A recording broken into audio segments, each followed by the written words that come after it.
Salam alaikum Azoul, bonsoir. Le général Tawfiq entend saisir la justice dans les prochains jours contre Ammar Saadani, a appris TSA ce mercredi 19 octobre d'une source proche de l'ancien chef du DRS. Voilà comment commence l'article de TSA sur ce curieux conflit qui agite le sérail. Saadani, qui avait observé une sorte de repli ces derniers temps, que certains avaient qualifié de tactique et que d'autres avaient analysé comme un chant du cygne, était violemment revenu sur la scène politique et s'est mis à tirer dru sur des personnalités de la société civile, sur un tas de notables et de barons ou d'ex-barons du régime. Sur les 14 Moujahidines, sur le groupe d'idées 19, sur Belkhadem, sur ce qu'il appelle les anciens officiers de la France, sur la France elle-même, sur Rachid Nekez et surtout sur le général Tawfiq, qui n'accuse non rien de moins que d'être derrière tout ce qui se trame contre l'Algérie, qu'il accuse d'avoir été derrière de très graves affaires de subversion contre l'Algérie, pour la mettre à feu et à sang.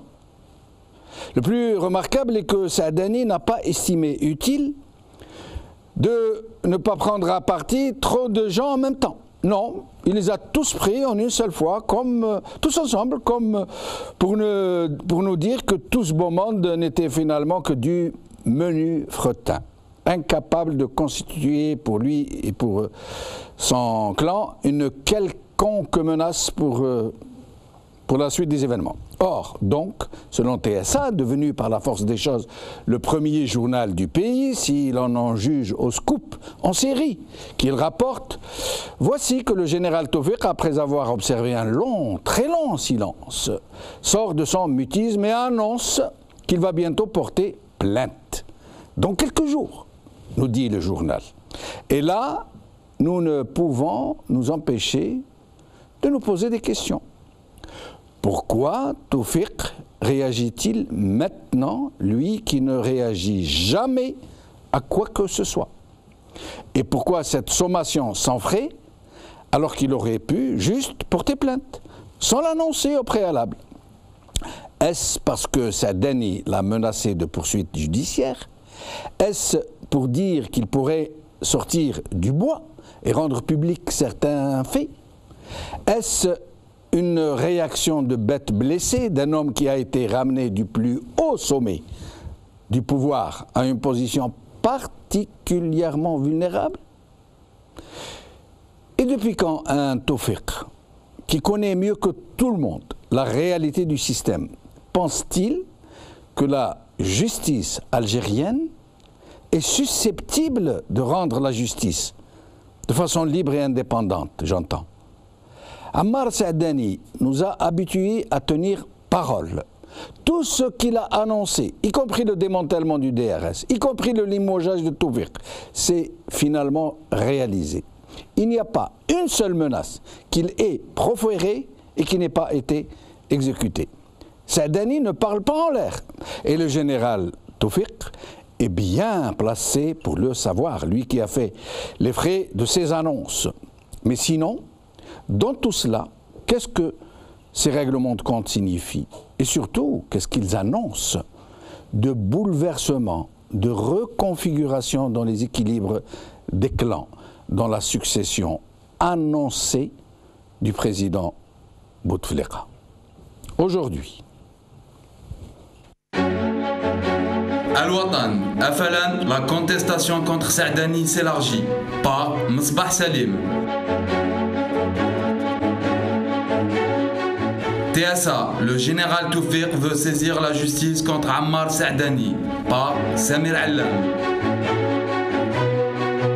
Kabylie News, accusation de Saadani, le général Tawfiq va réagir. Pas Massini Saham.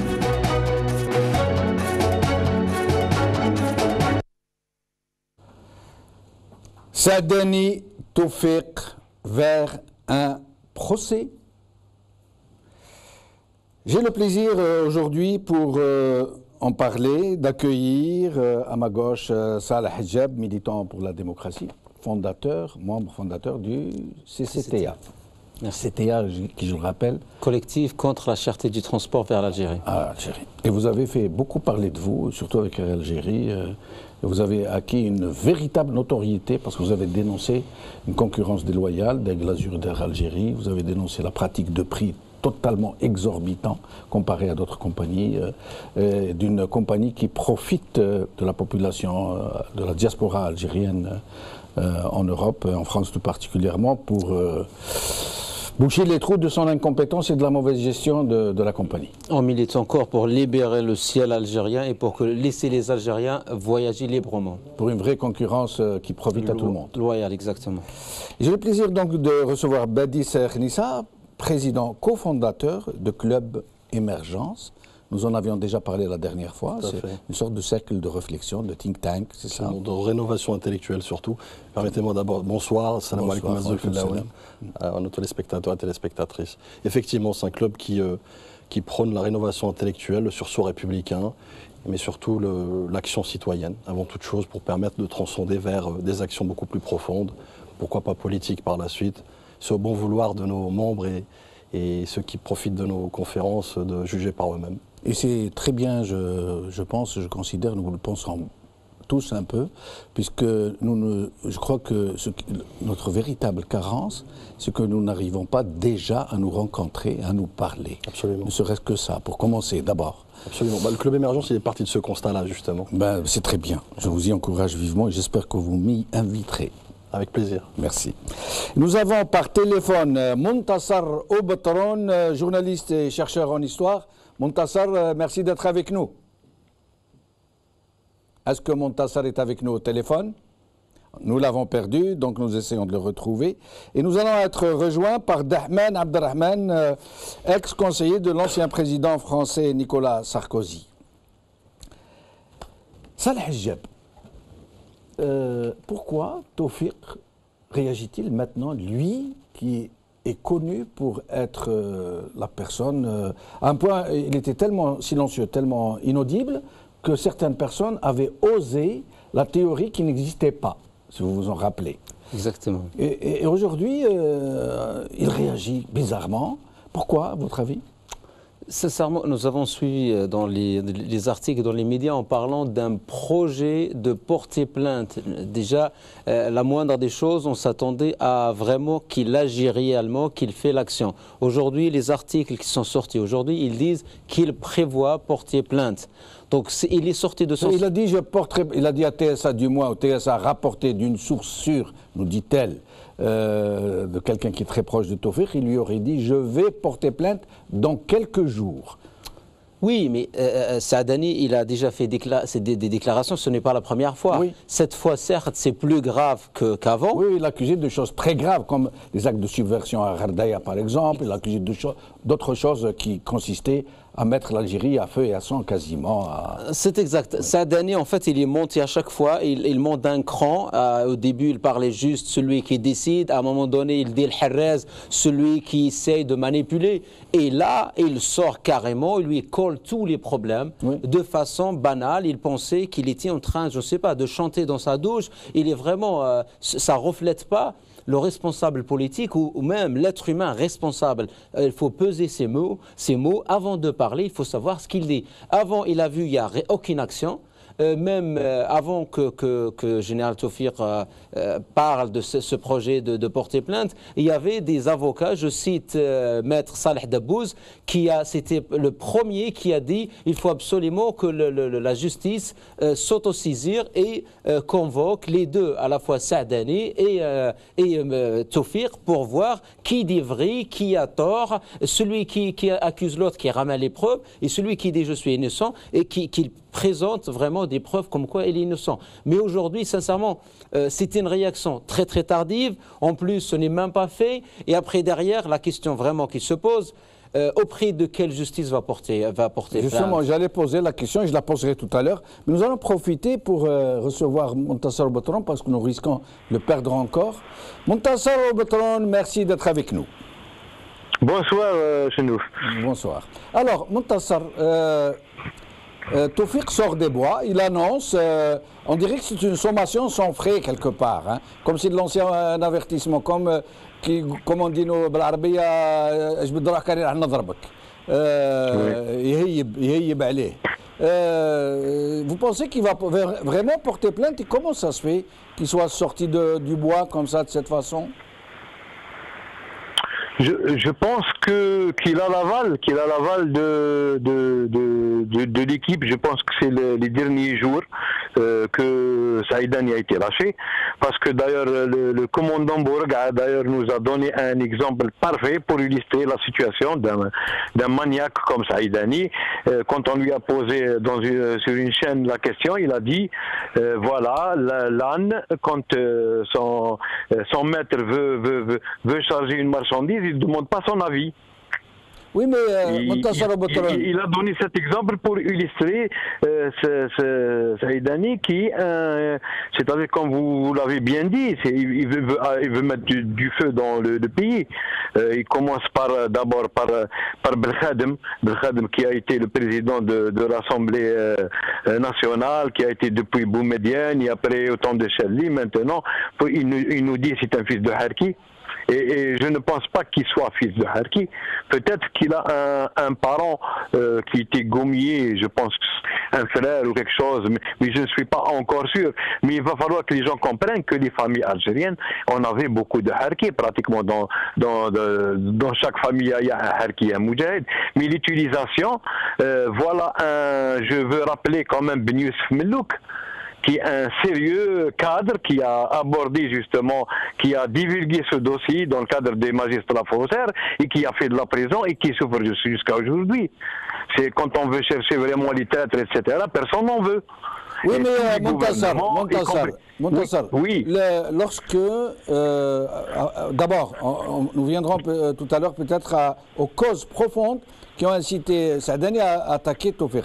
Nous y viendrons tout à l'heure. Mais pour le moment, ce que j'aimerais savoir, comment se fait-il que Tawfiq, qui n'a jamais réagi à quoi que ce soit, jamais il n'a réagi de cette façon, aujourd'hui il envoie un signe, il dit « Je vais porter plainte dans quelques jours ». Ça veut dire qu'il ne le fait pas. Il envoie un signal, il dit « Je vais porter plainte ». D'abord, pourquoi sort-il des bois? Est-ce qu'il a peur? Est-ce qu'il prend Saadani au sérieux? Puisque Saadani, à chaque fois qu'il annonce quelque chose, elle se réalise.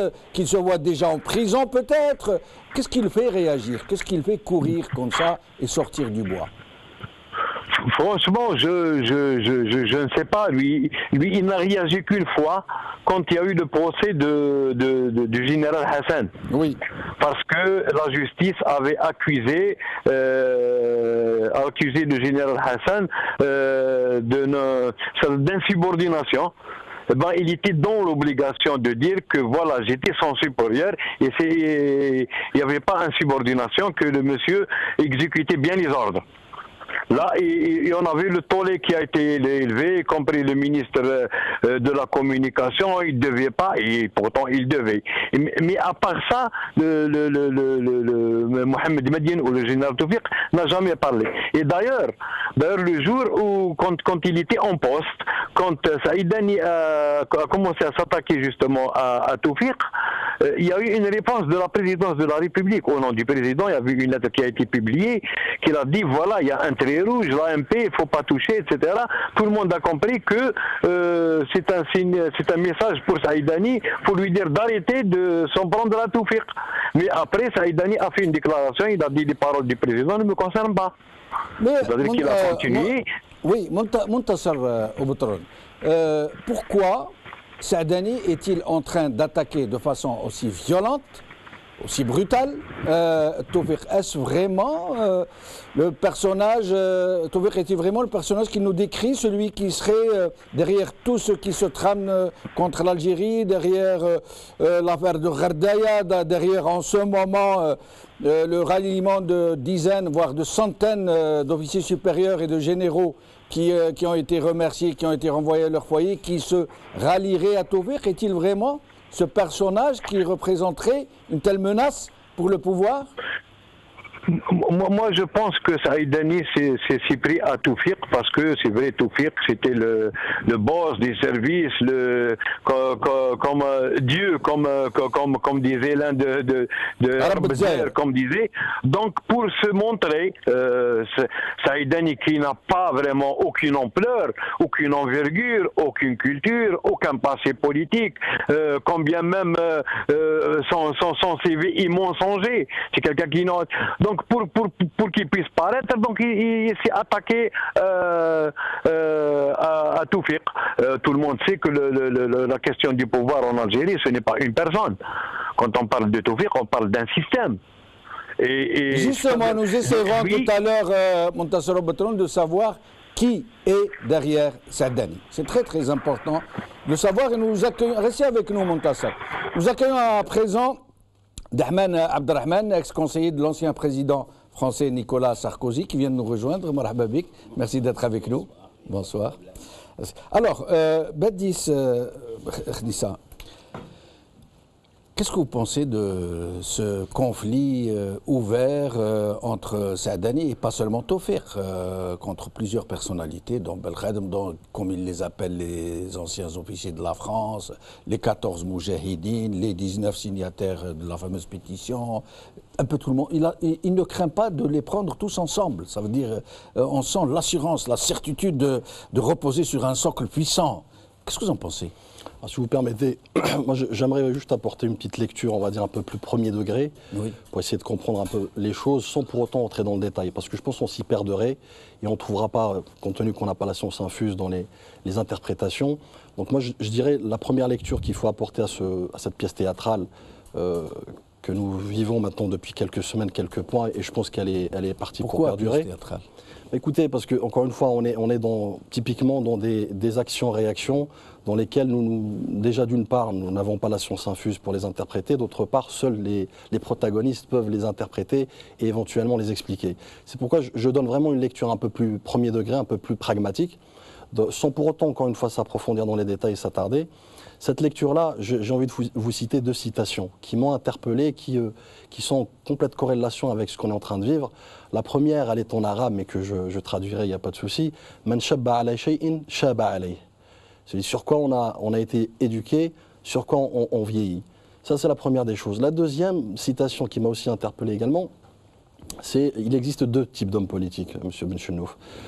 Ceux qui font de la télé-réalité et ceux qui tentent de changer cette réalité. Je vous laisse deviner à quelle catégorie j'appartiens et à quelle catégorie également ma formation politique appartient, et notamment Talal al-Hurriyat, dont M. Ali Benflis est président. Donc cette débandade, j'ai envie de dire, de ce marasme un peu politique, cette démagogie, elle s'explique. Si on revient au tenant de ce problème, encore une fois, c'est ces fameuses forces extra-constitutionnelles qui essayent, tant bien que mal, de créer une tension. D'ailleurs, la tension n'est pas... Quelles sont-elles, ces forces ? Des forces extra-constitutionnelles qui sont justement la résultante de ce fameux déni, ce fameux, on va dire, vide politique, encore une fois. Mais sachez une chose... Non, mais pour qu'on comprenne bien, quand vous dites ces forces extra-constitutionnelles, quelles sont-elles ? Écoutez, de façon concrète, pragmatique. Je pense, encore une fois, en introduction, comme je l'ai dit, on n'a pas la science infuse là-dessus. Vous savez, il y a beaucoup de léondis, beaucoup de suppositions, beaucoup d'hypothèses dans ce domaine. Encore une fois, moi, je suis assez cartésien sur les approches. J'aime bien avoir une approche très pragmatique, très réaliste. Donc c'est pourquoi je ne veux pas m'attarder sur vraiment les aboutissants, vraiment l'ADN de ces forces extra-constitutionnelles. Tout ce qu'on peut, encore une fois, vérifier, force est de constater assez aisément sur la scène politique aujourd'hui, c'est effectivement on a une tension qui, je pense, à mon sens, encore une fois, va amener indiscutablement vers une implosion de ces fameuses formations politiques, parce qu'aujourd'hui, vous l'avez bien dit, le spectre s'élargit de plus en plus vers d'autres formations politiques qui étaient finalement d'allégeance, qui sont devenues finalement des ennemis d'aujourd'hui. Et donc, ça se termine forcément par une implosion de ces formations politiques, encore une fois, suite à ces tensions qui mènent vers le chaos, qui mènent effectivement vers une lecture, encore une fois... Je vais vers vous dans un petit moment, et je vous poserai des questions plus précises, parce que je ne sais pas si vous parlez par... Je n'arrive pas très bien à comprendre, j'aimerais que vous me répondiez de façon claire et audible, je m'excuse, que vous me disiez par exemple qui est derrière Saadani. Je reviens à vous dans un petit moment. Je m'excuse de ne pas vous poser la question. Il y a un souci avec votre micro. Ils sont en train de le régler. Je reviens à vous dans un petit moment. Salah Hijab. Toufiq. On dit qu'aujourd'hui, il est en train de devenir une sorte de pôle autour duquel se rallieraient des forces un peu perdues, un peu dispersées, un peu disséminées, notamment c'est quelques 200 ou 300 officiers supérieurs et officiers généraux, qui appartiennent surtout au DRS, qui ont été remerciés et renvoyés leur foyer de façon massive et globale, parce qu'ils n'étaient pas très dociles ou n'étaient pas très recommandés, disons, par on ne sait quelle puissance. À votre avis, est-ce que cela est vrai? Est-ce que Toufiq, qui a toujours su rester loin j'allais dire, des feux de la rampe, puisse assumer un tel rôle, un rôle de pôle d'opposition à un clan du régime qui est devenu quasiment tout puissant aujourd'hui, qui nomme, qui dégomme, qui a pris un président complètement impotent, qui le met en façade et qui gouverne à sa place? Est-ce qu'un Toufiq, qui n'a rien pu faire contre ce clan quand il était aux affaires, quand il contrôlait le puissant DRS, pourrait faire aujourd'hui quelque chose depuis un trottoir politique? Sincèrement, c'est impossible. Si Toufiq pourrait faire quelque chose, les 64 partis d'opposition pourraient peut-être au moins faire peur à soit à ce clan de Bouteflika qui gouverne aujourd'hui l'Algérie, soit à ce Saadani. Et aujourd'hui, si on dit c'est une pièce théâtrale, je pense non, ça se voit. C'est une guerre de clans. À une époque, il y avait ce couple de clans, le clan de Toufiq, le clan de Bouteflika, qui se chamaillaient des fois, mais qui gouvernaient l'Algérie ensemble. Mais par la suite, quand le clan de Bouteflika a réussi d'une façon bien stratégique de mettre à la porte ce Toufiq, ainsi que tous les gens autour de lui, on a vu les généraux virés par des dizaines, des centaines. Aujourd'hui, le clan de Bouteflika, il est resté seul. Après, quand on dit c'est qui exactement, c'est sa famille, ses proches, tous les gens qui sont autour de lui, Gaïd Saleh, tous les gens qui s'inscrivent dans son clan. Aujourd'hui, ce clan même, avec la chute de l'argent de prix de pétrole, il y avait un petit problème. Donc, au sein de ce clan même, il y a des soucis. Et ce monsieur Saadani, quand il est en train de faire cette danse, il est à la fois en train d'écarter ses concurrents, Belkhadem, Belaya, tous les concurrents pour Vous pensez qu'il peut se permettre le luxe de travailler pour son compte? Qui? Saadani, il travaille, il fait la brosse d'une façon un peu plus visible. C'est pas la brosse avec juste des déclarations. Il est en train à la fois d'écarter ses concurrents et en même temps il est en train d'attaquer tous les gens de l'ancien clan pour faire plaire au clan de Bouteflika qui gouverne aujourd'hui, pour qu'il continue de le garder ou de le protéger. Donc il est inscrit dans celle-ci. Quand on regarde son attaque à l'opposition en créant le faux mur de l'opposition, quand on voit comment il a attaqué Nekez, parce qu'à la fois il fait beaucoup de bruit, mais en même temps il lui fait des scandales devant ses appartements à Paris. Donc là on voit, et lui il n'attaque pas Gaïd Saleh ou il n'attaque pas quelqu'un de proche. Il attaque les gens, l'autre clan qui peut, l'ennemi du clan qui gouverne aujourd'hui. Restez avec nous. Dahman Abdelrahman, d'abord, votre commentaire sur ce conflit, curieux, très curieux conflit. Écoutez, moi, j'ai pas du tout envie d'expliquer une comédie qui existe depuis 62. Mais ça n'a jamais existé de cette façon, mais pourquoi? Décliné de cette manière. Pourquoi? Parce que nous avons eu, ne parlons pas de Ben Bella, c'était très court, bon, il est passé, que je connais. Hein, Deuxièmement, il y a eu Boumediene. Boumediene, c'était une autorité, une force. Personne ne pouvait bouger. Parce que Boumediene a éliminé tous ses ennemis avant même qu'ils ne prennent le pouvoir. Il les a éliminés aux frontières, et vous connaissez, on ne peut pas citer tous les gens. Il y a eu Chadli. Bon, c'est la danse très bas, très bas. Il a amené avec lui Belkher et Toufiq, les deux qui ont dégommé les anciens de l'ASN, dont Qasdi Merbah. Mais je ne vois pas l'utilité de cette historique. Pour montrer pourquoi. Oui. Maintenant, les gens qui gouvernent actuellement autour de Bouteflika, qui pendant très très longtemps était absent, il était ici à Paris, puis à Doha, et puis on l'a ramené avec une sacoche et on l'a mis pour le premier mandat. Le premier mandat, tout le monde a dit, enfin il va y avoir un changement. Oui. D'accord? Oui. Il y avait Benflis, puisque vous parlez de Benflis, que je connais très bien. Donc, deuxième mandat, il devait partir. Et laisser la place à Benflis. Non, pas laisser la place, mais il devait partir et un homme devait prendre, peu importe, que ce soit Benflis, etc. Sauf que là, Belkhir était pour un changement, oui. Tawfiq ne l'était pas. L'accord ne s'est pas fait, donc il y a eu un deuxième mandat. Sauf que nous avons affaire à un homme rusé, un renard. Vous parlez de Tawfiq? Je parle de Bouteflika. Maintenant, il est rusé, il est renard? Non, mais en ce moment? je parle pas maintenant. Oui. Maintenant, il est malade, on gouverne à sa place. D'accord. Et vous savez, lorsqu'un président ou un roi n'a plus la force de gouverner, c'est la cour. La cour autour qui fait et qui défait. Moi, je n'ai pas à critiquer ni à dire Tawfiq est contre le truc. Tawfiq a assumé sa responsabilité en donnant à tous les mandats, jusqu'au dernier, l'appui à Bouteflika. Qu'il les remercie ou pas, c'est à lui de se prononcer. D'accord? Non, mais nous, on aimerait comprendre ce qui se passe. Que je vous rappelle quelque chose.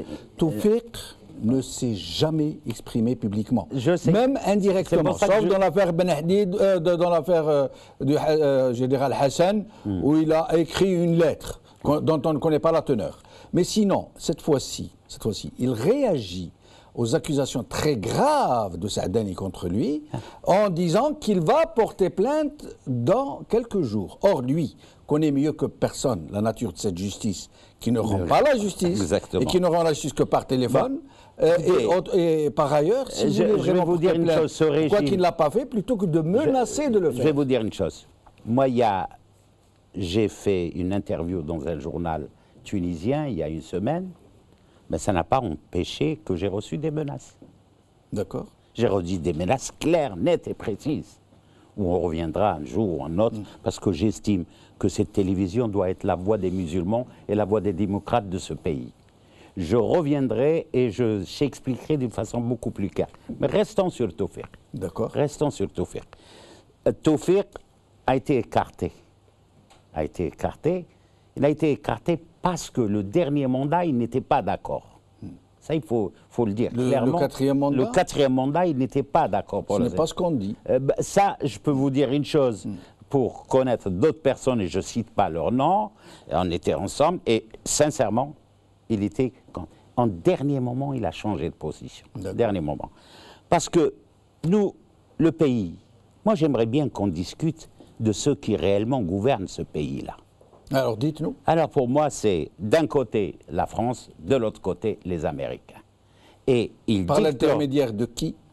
Écoutez, les amis des Américains et les amis moi je peux vous dire une chose, à plusieurs reprises, lorsque j'ai dit il va falloir changer, il va falloir qu'on ait un autre président, j'ai entendu directement par des personnalités aussi bien américaines que françaises, non, il faut qu'il reste. Et vous savez, le dernier personnage américain qui est venu 2 jours avant les élections, j'étais avec Benflis ce jour-là, j'ai dit mais c'est extraordinaire. Il vient 2 jours pour voir un homme qui est malade.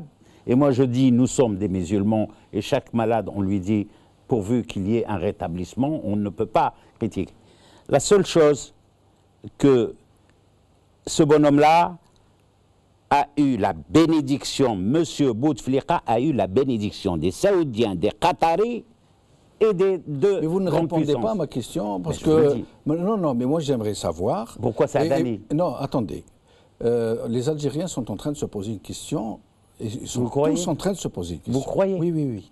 Les Algériens ne comprennent pas qu'un Tawfiq qui ne s'est jamais prononcé sur la place publique, qui n'a jamais donné son avis sur quoi que ce soit, qui ne s'est même pas défendu quand il était attaqué. Il ne s'est jamais défendu publiquement.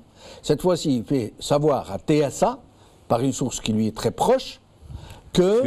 Excusez-moi. Alors, si vous dites TSA, je connais TSA, j'ai assisté ici à Paris à la création de TSA. Oui. Et bon, moi aussi, j'ai assisté à la création de TSA. Et je peux en parler de... Et TSA est devenu le premier journal du pays. Non, mais je vous le dis, moi, je ne me réfère pas...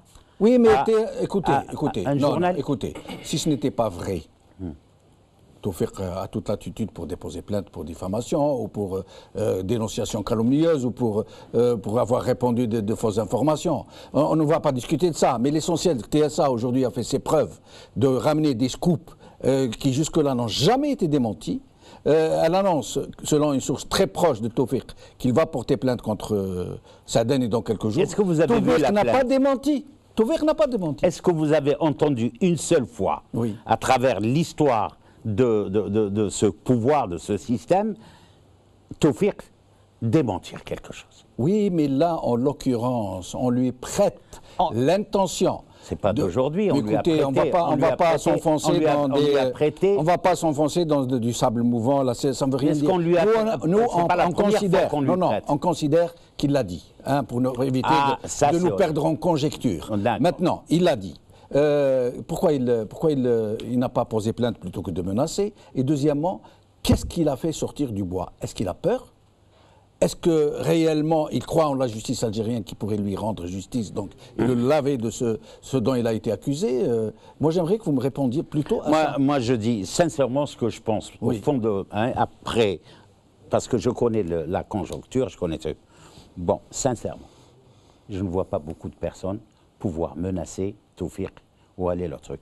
Il a assez de dossiers. Il a assez d'éléments entre les mains, pour ne pas parler de dossiers, pour faire taire les uns et les autres. Alors, excusez-moi, lorsqu'on parle de Saadani, Saadani est là à la tête d'un parti qui n'est plus le parti de la Révolution, c'est le parti de... Bon, il est là par la volonté de qui? Précisez votre pensée. Par la volonté de qui? Précisez votre pensée, le parti FLN qui n'est pas le parti de la Révolution, il est parti de... Il est parti de la magouille, de la corruption, de ce que j'ai dénoncé dans le journal que vous avez lu. Je n'ai pas hésité un seul instant, et à chaque fois, vous devez le savoir, dans mes déclarations, que je sois à tel endroit ou tel endroit, je dis ce que je pense d'un pays que j'aime. Badis Khnissa, Saadani, il agit pour son compte, comme le disait Salah Hijab, pour défendre ses propres brisés. Il est en train d'agir sur ordre, il a une feuille de route, il a un objectif au nom d'un clan, de celui qui est censé le protéger. À votre avis? Je pense que Saadani, à ce jour, je pense qu'il a su le démontrer d'ailleurs, qu'il exerce vraiment ce qu'on appelle la politique de bistrot, de café, donc tout simplement, et qui se traduit par cette personnalisation de la politique. Donc vous avez bien vu qu'il n'aborde pas les problématiques des Algériens à travers les débats d'idées ou à travers des débats profonds. C'est-à-dire que ceux qui vraiment... quand je vais à la rencontre de mes compatriotes et des concitoyens algériens en Algérie, ce qu'ils me demandent, c'est pas au fait ce que Saadani a dit, parce qu'on sait pertinemment en fait qu'il est dans un canevas bien précis qui lui colle à la peau. Donc ils ont plutôt besoin de voir le renouveau, de voir le changement, c'est-à-dire voir vers l'avenir. Bistrot, café, jusqu'à preuve du contraire. Ce qu'il a promis, c'est réalisé. Il a parlé du démantèlement du DRS. À l'époque, personne ne croyait que le DRS puisse être démantelé. C'était impossible, inimaginable, inenvisageable. Il a été démantelé. Il a parlé du limogeage du général Tawfiq. Il a été limogé. D'où ma définition tout à l'heure en introduction de la pièce théâtrale. La pièce théâtrale aujourd'hui, elle s'exerce en fonction de certains actes.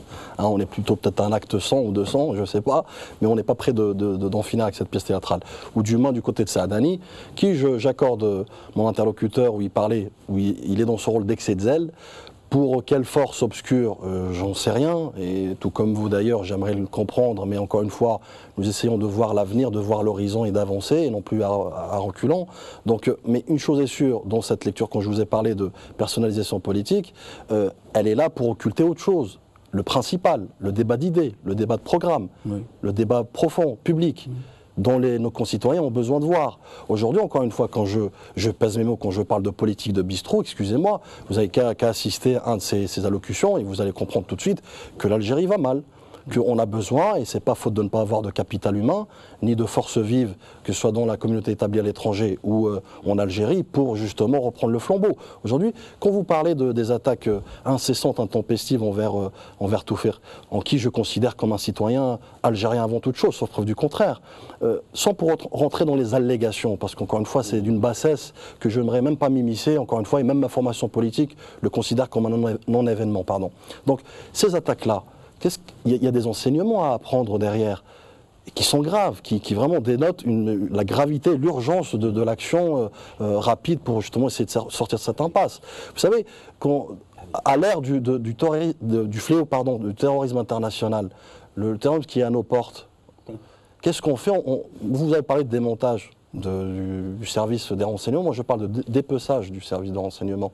Aujourd'hui, où certains pays, et notamment en Europe, renforcent les renseignements. Vous auriez voulu que le DRS Écoutez, j'aurais rien voulu, j'ai pas la science infuse encore une fois, mais j'aurais voulu rassurer nos concitoyens, nos compatriotes par un travail de fond, par un travail vraiment concret, c'est-à-dire renforcer nos renseignements. Je n'ai pas la science infuse, je n'ai pas la feuille de route exacte, mais du moins l'orientation se doit d'être justement en fonction des attentes et puis surtout les enjeux, ce que j'expliquais, un fléau international. On n'est plus à un terrorisme régional. Et l'Algérie, je pense que, sauf preuve du contraire, elle a vécu, elle a donné un lourd tribut dans ce sens à travers les décennies noires. Donc on sait très bien de quoi on parle.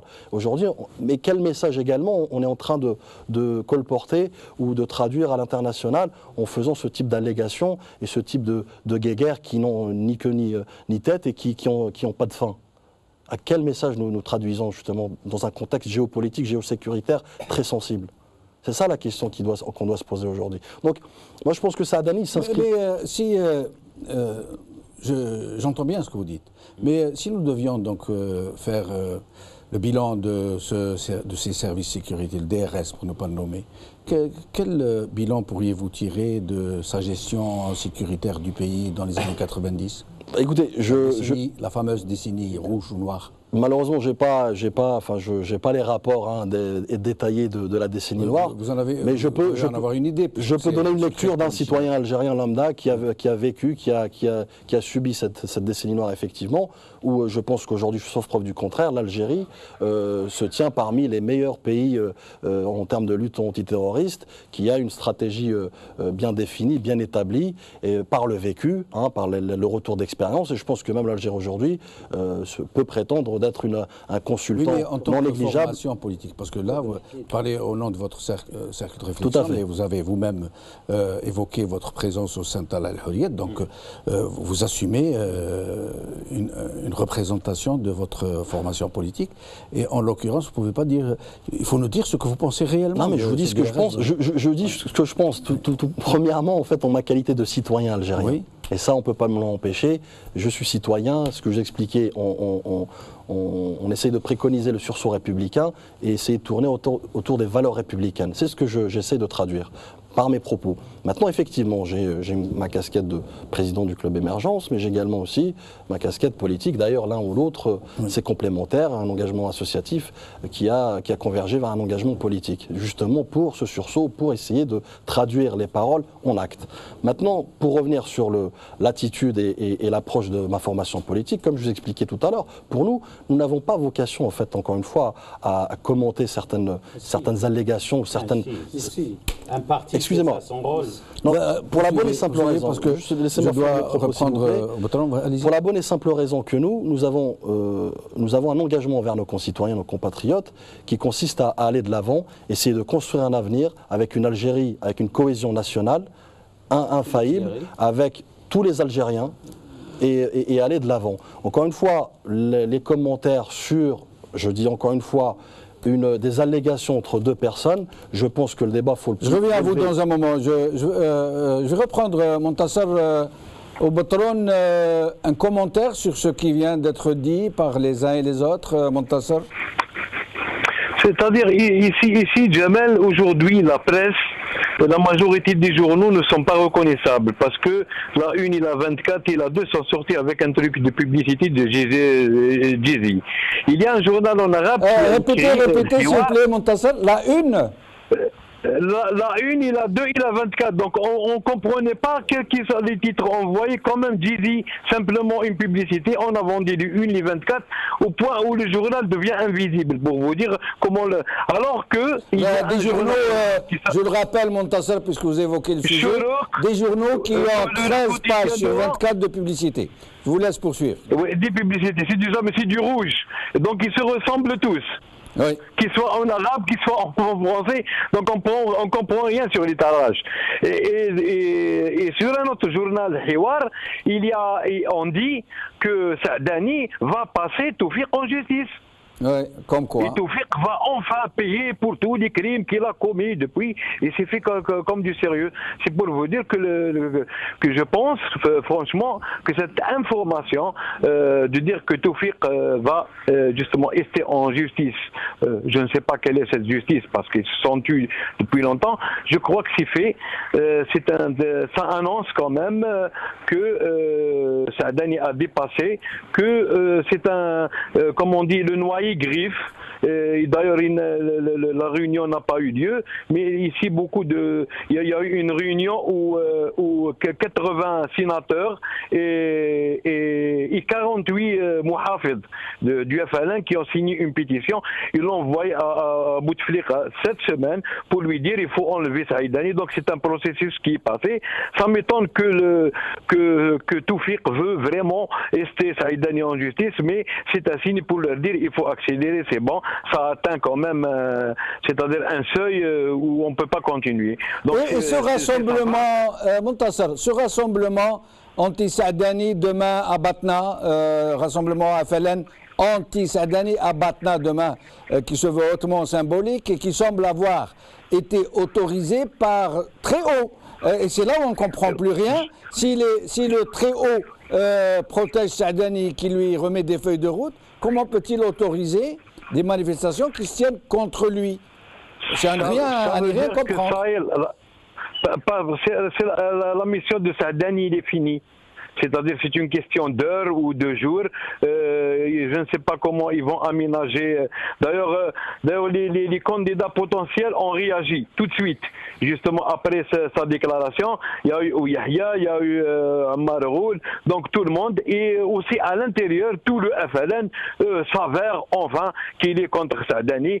Et maintenant, bon, qu'il a exagéré. Vous pensez qu'il aurait agi de son... Montasser, vous pensez qu'il aurait agi de son propre chef dans de telles accusations? Vous pensez qu'un Saadani aussi prudent, aussi rusé qu'on le connaît, aurait agi de son propre chef, attaqué de tels pôles politiques, politico-militaires, les anciens généraux putschistes de 1992, comme ça, en les prenant tous ensemble, son propre chef? Il est poussé, et d'ailleurs il m'a fait rire l'exemple qu'a donné l'ancien de l'ALN Bourga, l'histoire de l'âne à qui on ne demande pas son avis sur quel type de marchandise on va le charger. Maintenant, Saadani a chargé plus qu'il le faut pour dire que Saadani c'est un décideur, c'est un joueur principal. On sait que c'est un outil, c'est un bulldozer. Maintenant, ce bulldozer nuit, même ceux qui le conduisaient et qui le poussaient veulent revenir c'est-à-dire à un équilibre, à un consensus. Surtout que, vous savez, il y a les élections législatives, il y a surtout les élections présidentielles qu'on prépare peut-être anticipées. Donc, il est inconcevable qu'un Saïdani soit candidat à la présidence. Merci, merci. C'est sa liquidation, ils vont le mettre au placard. Merci Montasser Boutron, au plaisir de vous revoir. Salah Hijab, vous pensez que Saadani puisse vraiment être débarqué, qu'il a agi de son propre chef en menant de telles attaques frontales contre des gens aussi puissants, sans avoir été chargé de le faire? Comme je dis tout à l'heure, il est en train de faire la brosse, il est en train de faire chita à ce clan qui le protège en contrepartie. Parce que si on dit Toufiq avant ne parlait pas, aujourd'hui on peut dire Saïd ne parlait pas.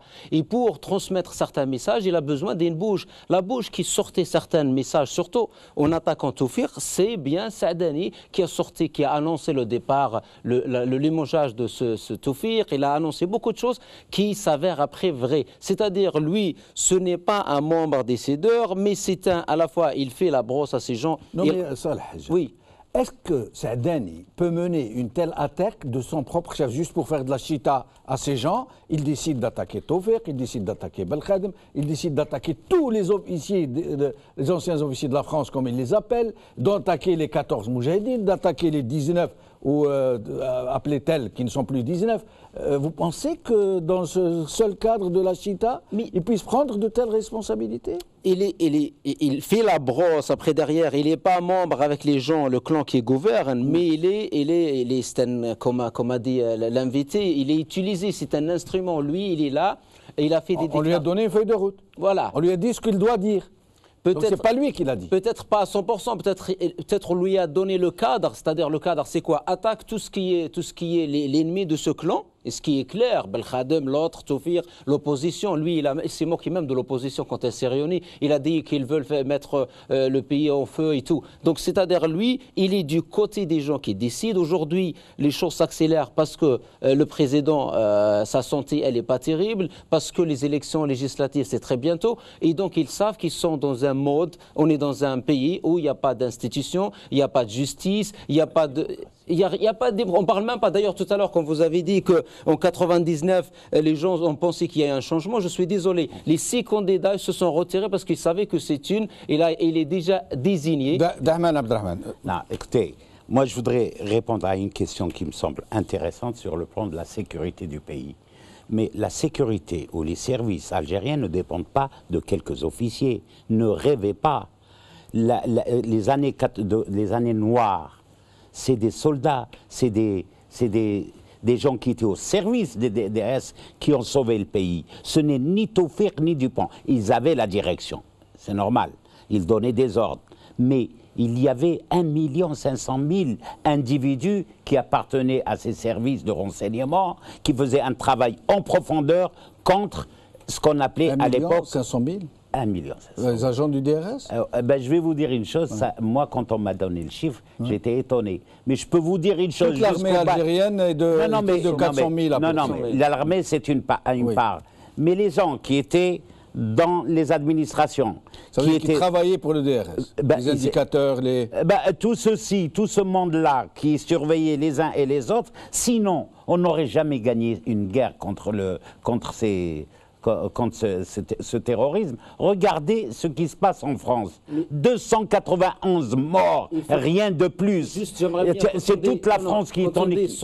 Quand on dit sauver le pays, quand on dit on a... Non, juste une question. Non, juste un point. Moi, je suis d'accord. Juste un point. Vous avez rapidement pour le laisser finir. Voilà. Quand on dit ils ont sauvé, quand on dit on a de l'expérience contre le terrorisme, je suis désolé. On revient aussi aux déclarations de général Belhdid où il a bien dit clairement qu'il y avait aussi des liens entre certains miliciettes et l'armée et Mala. Donc les choses sont compliquées. Moi je n'ai pas à prendre il n'y avait pas un blanc et un noir. Je ne prends pas en compte ce que dit un général ou un officier. Moi je vois une chose. Dans les années 90 noirs, lorsque nous descendions et donc j'ai été l'organisateur de toutes les manifestations en France et à République et ailleurs, je n'ai pas attendu qu'un général me donne des ordres. C'était les Algériens de ce pays qui ne voulaient pas que l'Algérie, malgré qu'aujourd'hui, la constitution de M. Bouteflika, dans son article 51, les a jetés ailleurs. Alors, non mais je dis, tous les Algériens se sont mobilisés à Marseille, à Lyon, à Lille, mobilisés à pour Strasbourg. Qui, contre qui?